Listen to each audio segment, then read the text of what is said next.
What's going on, everyone? Bill Murphy here from the Sports Insanity Network, and welcome to another exciting edition of Murphy's View. It's been a while, but today I got a fun one for you today. Have you ever heard of songs like Mickey? Oh, Mickey, you're so fine, you blow my mind, hey, Mickey, or 8675309.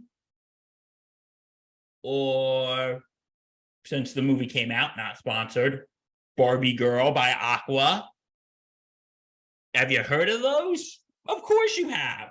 Do you know what happened to the artists afterwards? They had not much success afterwards. Yes, that's what happened to them. Those are what they call in the music business one-hit wonders. I don't know why I just did that. We don't have graphics to go one-hit wonders, but just imagine this graphics here, okay? Just imagine this graphics. And they look cool. But those are called one-hit wonders. Artists that are only known for one song, but then after that, they just disappear into obscurity and they are never heard from again. Well, not always, but you get the picture.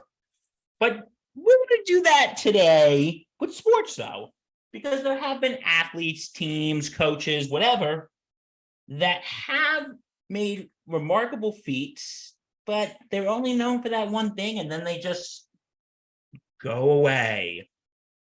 Some stick around and do okay, but so today we are talking about the one-hit wonders in sports, and I got 5 of them.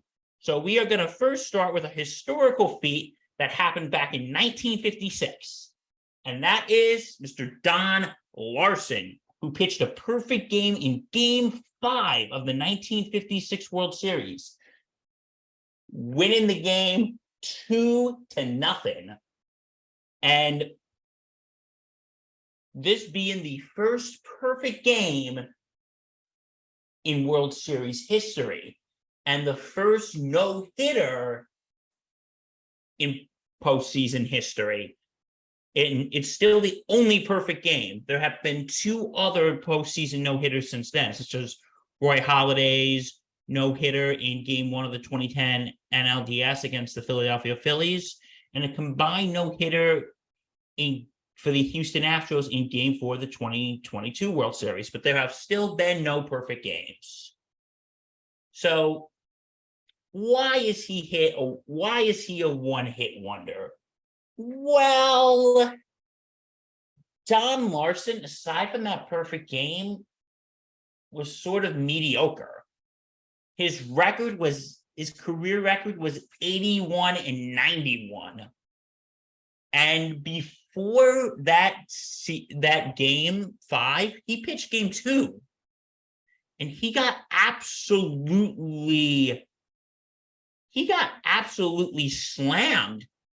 He didn't even make it 2 innings.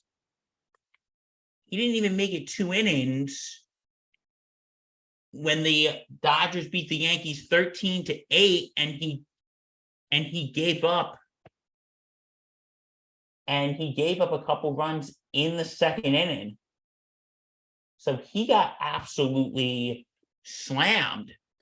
So what happened after the no-hitter? Well, he did stay with the Yankees in 57 and won another championship with them in 58, but then 59 he was starting to dip a little, and then was traded in 1960. He got traded to the Kansas City Athletics. Then he played with other teams such as the White Sox, the Giants, the Astros, and the Orioles, and then he retired in 1967. After his baseball career ended, he tried other ventures, such as he tried working for the front office of MLB, and he tried being a liquor salesman. Yeah, that's true. I swear to God, look it up. The internet exists. And he didn't succeed at either. So the rest of his retirement was kind of quiet. He co-wrote a book in 1996 called The Perfect Yankee, about his perfect game. And then in 1999, he came to Yankee Stadium and threw out the first pitch on Yogi Berra Day, when Yogi Berra finally returned to Yankee Stadium after his feud with George Steinbrenner. And he threw out the first pitch, and they tried to reenact Yogi Berra jumping into Don Larson's arms, but that didn't work. They tried. I'm sure they tried. But and that same day, David Cone pitched a perfect game. And Don Larson said that was actually the first full game he watched since he retired. And this next thing is, I don't know if it's much of importance, but I think it's just a little wholesome fact. In 2012, he auctioned off his jersey that he wore in the perfect game, and he used the money to pay for his grandchildren's college expenses. So that's nice. Thank you, Grandpa Don. And Larson was actually the last surviving member of either the Yankees or the Dodgers in the 1956 World Series. He passed away on January 1st, 2020 at 90 years old with esophageal cancer. Larson, here's what I will say. I think pitching a perfect game is absolutely a feat in the World Series, nonetheless. That should always be marveled. And he will always get respect for that. But the rest of his career was mediocre. And if you were to ask me who would to be that World Series MVP if it wasn't Don Larson, because he was selected World Series MVP, I would say Mickey Mantle. He hit 3 home runs in that series and made some really good catches in the field too. So if they were to make another choice of who be MVP, I would have picked Mantle to be MVP of that series.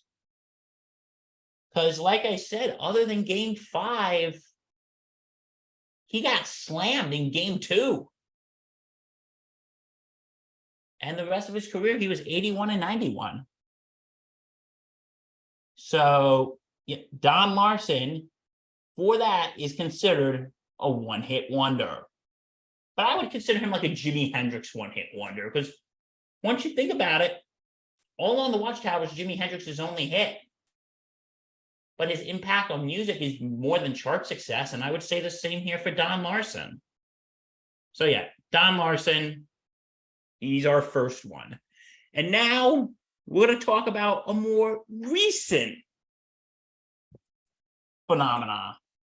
Okay, 2 more, and by recent, I mean at least 12 years old, but come on, compared to 1956, that is recent. We're talking about Tim Tebow. Yep, you know him. God's favorite quarterback, Tim Tebow, who was the Heisman Trophy winner in 2007, and he won 2 BCS national championship titles. He actually forgoed being drafted in 2009 so he can finish out his senior year in Florida with Urban Meyer and all them. In 2010, Tebow was drafted by the Denver Broncos at 25th overall in the first round. His jersey sale set a record for most sale for a draft pick through the 2010. It was the most sold jersey. Tebow himself made his first touchdown on October 17th, 2010. In 2010, scored his first touchdown with a 5-yard running play against the Jets. And then on November 14th, he threw a 3-yard touchdown pass to Spencer Larson on his first NFL career pass attempt, beating the Kansas City Chiefs. And throughout that year, he was mainly a backup, but he had a pretty impressive backup and had his first career victory in his second start on December 26, defeating the Houston Texans 24-23. coming back from 17-0 of a deficit at halftime. He finished his rookie season, played in 6 games as a backup before starting the last 3 games of Denver's season. He passed for a total of 654 yards, 5 touchdowns, and 3 interceptions. And he became the first quarterback in NFL history to rush for a touchdown in each of his first career starts. And 2011, and then in 2011, he was originally going to be a backup, just like in 2010, behind Kyle Orton. But the Broncos started off the season at an abysmal 1-3, and he replaced Orton at halftime against the Chargers in the 5th week. And he narrowed a 16-point difference and lost 29-24. But then once he became a starter, Tebow was tearing it up. He started tearing it up, and he became like an NFL phenomenon. And in that season with the Broncos, he went 7-4, 126 completions, 271 attempts, 1,729 yards, 12 touchdowns, 6 interceptions, 122 attempts, 660 rushing yards, and 5.4 average with 6 rushing touchdowns. And he won his first playoff game in a wild card win against the Pittsburgh Steelers, but then lost last week, the next week, against himself, Tom Brady. I don't know if you all remember this. There was an SNL sketch where they made fun of Tebow, and it was like for a regular season game. And he used to do this thing called Tebow-ing, which was basically praying on the field. And like in a post-game meeting, he's like, I want to thank you all, but I want to thank the most important person. I want to thank my Lord and Savior, Jesus Christ. And then Jesus comes in and he goes, first of all, Tim, you're welcome. And then he goes, okay, listen, we got to make this work. You got to work with me here. I can't come and save you every time you need help. And then I remember, goes, okay, because this was in December, goes, I got a birthday next week, so you guys are on your own next week. Who you guys playing? The Patriots. And I go, oh God, if I'm the son of God, then Brady is God's nephew, and Belichick is the bleh. Go watch it. I'm sure it's floating around on YouTube somewhere. But yeah, he had a great season in 2011, and he was slated to be the starter in 2012, but then something happened. Some guy named Peyton Manning, and I'm sure you all ever heard of him, was a free agent by the Indianapolis Colts, and Denver wanted him. So what did Denver decide to do? Build a young quarterback or get the veteran who is one of the best quarterbacks in the NFL? If you guessed B, then you would be correct. So they traded Tebow to the Jets. And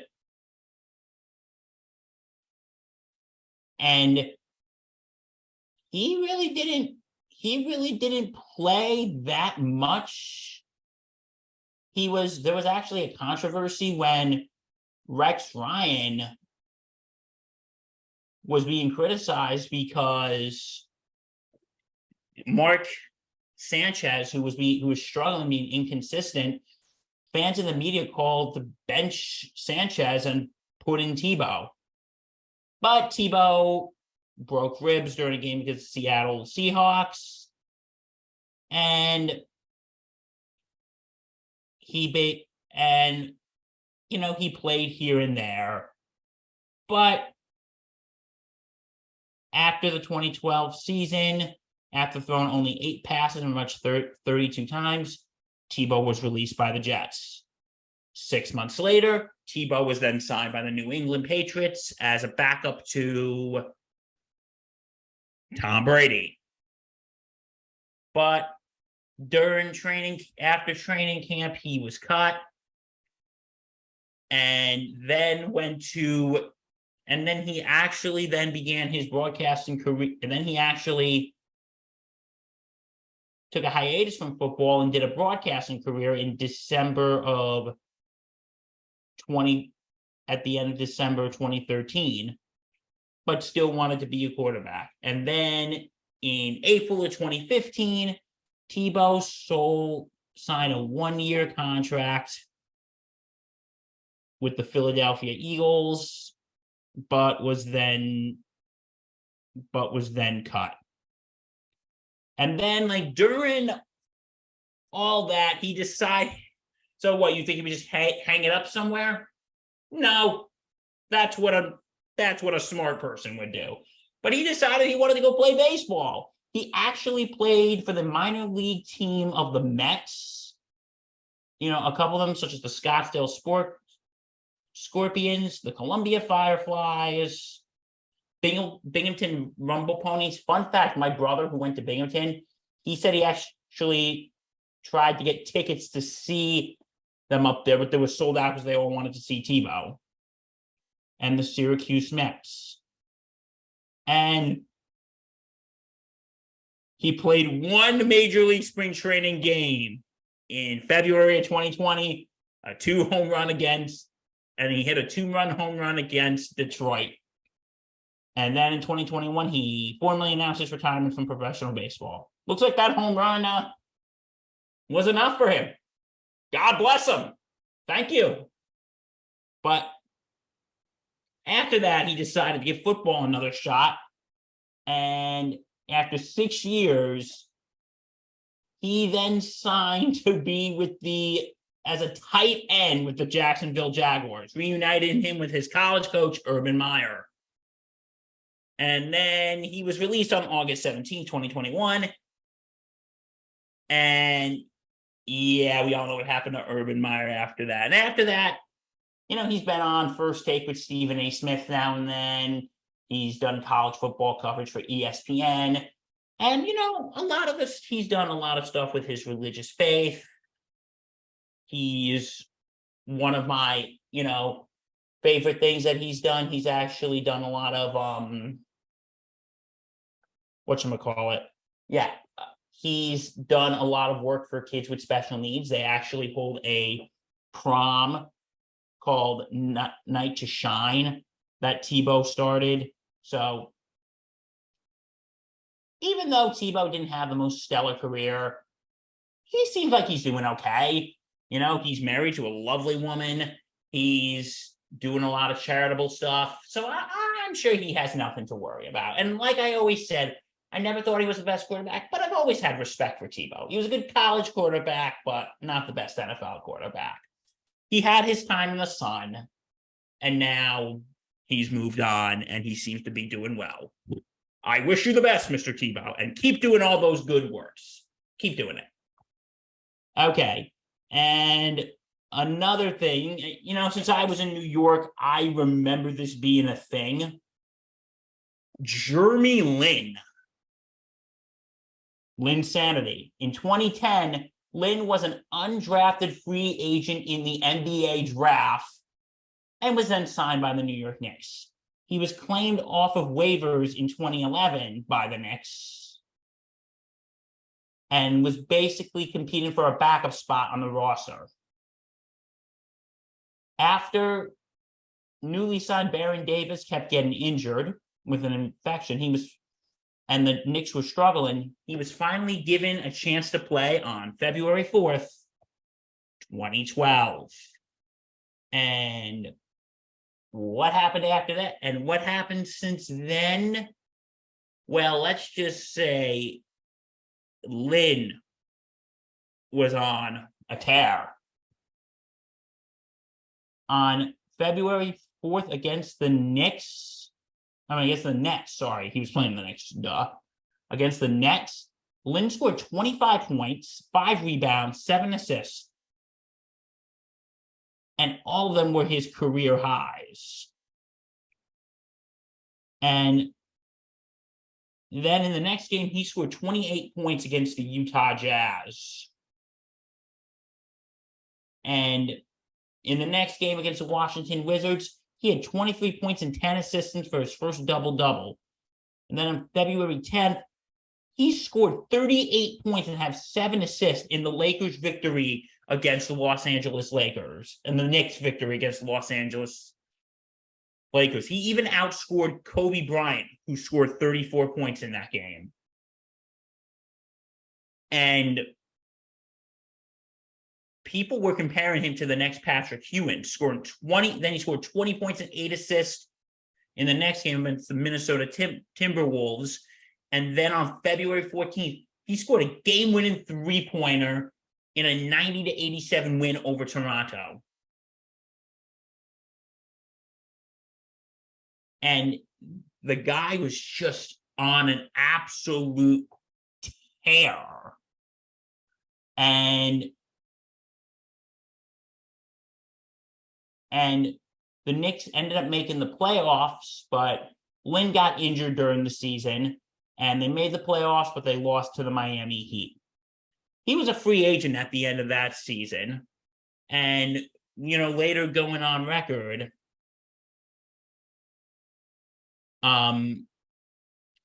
Knicks players, says, former coach Mike D'Antoni, actually said there was a lot of resentment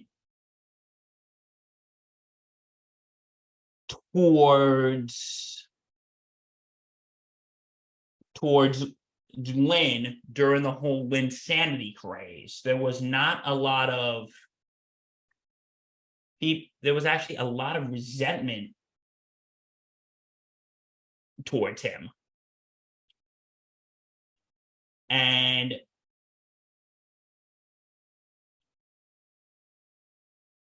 yeah, that's a very strange. But after that season, he was a free agent, and he then signed with the Houston Rockets, where he was a starter, was selected in the 2013 All-Star game, but did not play. And in 2013-14, he was replaced by Rockets in the starting lineup and basically became what they call the team's sixth man. But in November of that year, he had the highest two-game scoring total of his career, 65 points, including season highs of 34 points and 11, along with the Rockets record-tying 9 three-pointers. So he had after that, he finished the season with 33 starts and averaged 12.5 and 4.1 assists per game. After that, Lynn sort of bounced around the NBA. He was on the Lakers and the Hornets and the Nets and the Hawks and the Raptors. And then he went back to the Chinese league, where he played with the Beijing Ducks. He then went back to the NBA G League to play with the Santa Cruz Warriors. And now he's playing for the Kaohsiung 17 Live Steelers, I think that is. If I mispronounced it, I am so sorry. So, yeah, after that, he's basically bounced around. But I remember that 2011-2012 season where he just went off, and everybody just was watching for Lynn. It was a real crazy time. He received endorsements during that time from Volvo, Nike, Steiner Sports, Adidas, and X-Tech. And other great stuff he has done. He actually donated $1 million to his alma mater, Harvard University, to support undergraduate financial aid and renovations to a pavilion there. And he also donated 1 million yen, which is $144,370, to those affected by COVID-19. And he has and he has spoken, and he has, been very vocal against Asian racism during the COVID-19 pandemic. And he has donated money to Direct Relief and Feeding America. So you know what? Like Tebow, he's a good guy. And he's very quiet about his private life,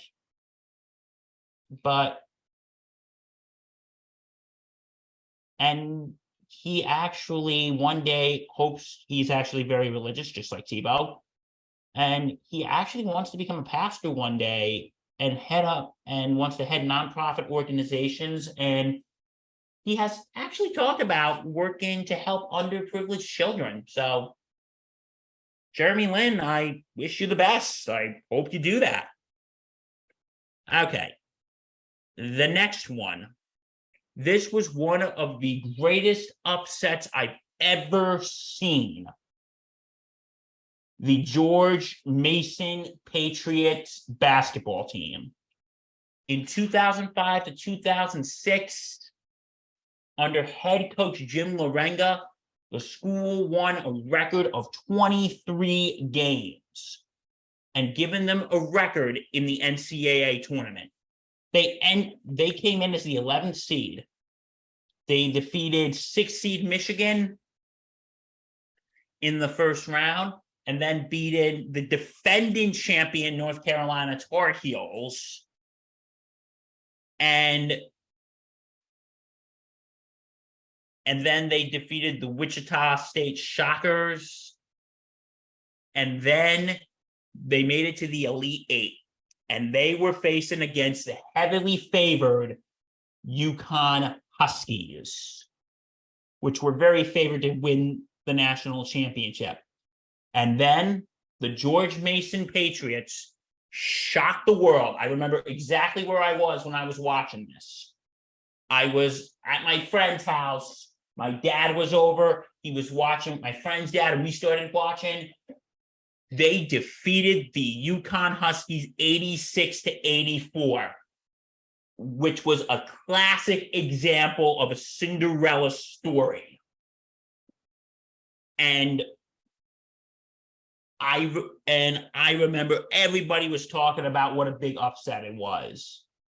But here's what really makes them a one-hit wonder. 1 week later, their Cinderella story ended as they lost to the eventual defending champion Florida Gators.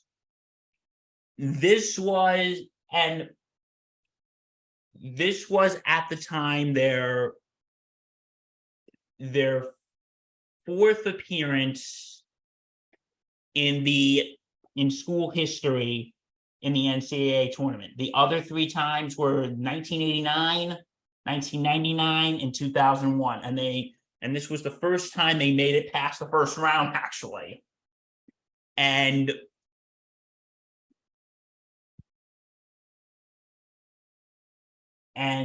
after their magical run in 2006, they only made the tournament 2 more times after that, losing in the first round in 2008, and then making it to the round of 32, losing there in 2011.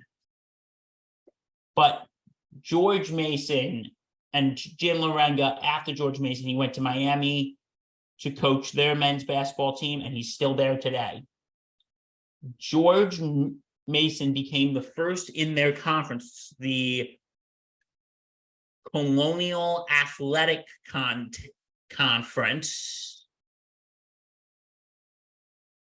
which was, they were in what's called the CAA, Colonial Athletic Conference, and now they are, Colonial Athletic Association. They are now in the Atlantic 10, but they were actually the first CAA team to make it to the Final Four. And they're the only team in school history that made it to the Final Four. So now we go to the final one we got. James Buster Douglas, who started his boxing career in 1981. And then over a span of 9 years, on February 11th, 1990, he was given a chance for the heavyweight title at 29 wins, 4 losses, and 1 draw with 19 knockouts. And he was going up against the currently undefeated, undisputed champion, Iron Mike Tyson, who at that point was 37-0 with 33 knockouts. And the world was watching. He came into the fight with 42-1 odds. And it was predicted that Douglas would at best go 3 rounds. But he went more than that. In the 8th round, Douglas was dealt an uppercut, and then coming into the 9th, Tyson just came aggressively and thought that would finish Douglas and Tyson would defend his title. And then in the 10th round, Douglas came at Tyson and knocked him down for the first time in his career, fumbled his mouthpiece. And then before you know it, we had a new champion, James Buster Douglas. But then during the fight, after the fight, in which Douglas should have been celebrating, Tyson and promoter Don King were actually launching a protest about the referee's knockdown count in the 8th round. And then the IBF, the International Boxing, recognized him, Douglas, as champion, while the WBC entertained Tyson's protest. But 4 days later, Tyson withdrew and he was the champion. And then 8 months later, in Nevada, Douglas went to go fight his first title defense against Evander the Real Deal Holyfield. He came into that fight weighing 15 pounds heavier than the Tyson fight, coming in at 246 pounds. And in that fight,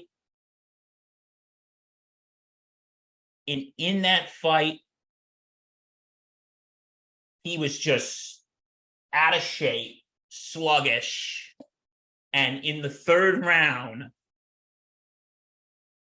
Douglas tried to hit Holyfield, but he completely missed. He was off balance, then Holyfield took advantage, straight right and knocking out Buster Douglas. And he was done, lost his title.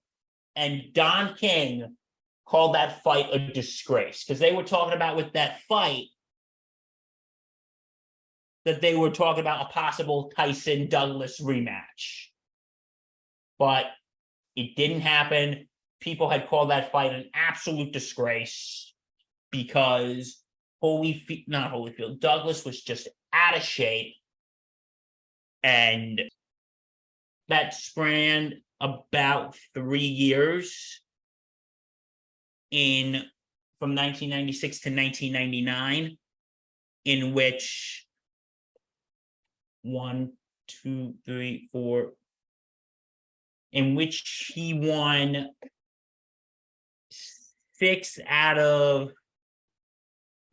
8 out of those fights. But he, hold on, 1, 2, 3, 4, 5, 6, 7, 8, 9. He won 8 out of those 9 last fights.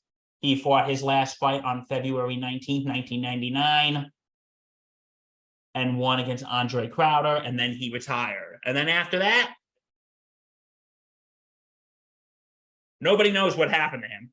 No, literally, I could not find anything about what happened to Buster Douglas after that. Maybe he keeps his life private. I have no idea, but he basically fell off the face of the earth And yeah, I literally couldn't find anything. I know he struggled a lot with his weight and got diabetes. And I think that was during his hiatus. He fell into a coma and nearly died, but I guess he got his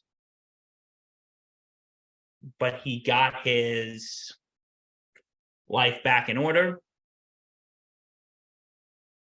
And yeah, he suffered the guy went through a lot before he made his comeback. But yeah, I can't really find much on what happened after the fight, of where he is now. So Douglas will always be remembered, though, for taking down at the time, greatest boxer of all time, Mike Tyson. So he will always be known for that. But I'm glad he's doing okay now. I hope he's doing okay, because I don't know where he is. But Buster, if you're out there, I hope you're doing good. And yeah, that is it for our Sports One Hit Wonders. If you like what you see, go to www.sportsinsanitynetwork.com. Check out our blogs, vlogs, podcasts, and all the fun stuff. And also check us out here on the YouTube page. Like, comment, subscribe, and hit that bell. I'm Bill Murphy, the Sports Insanity Network. Thank you for watching. Stay safe and take care.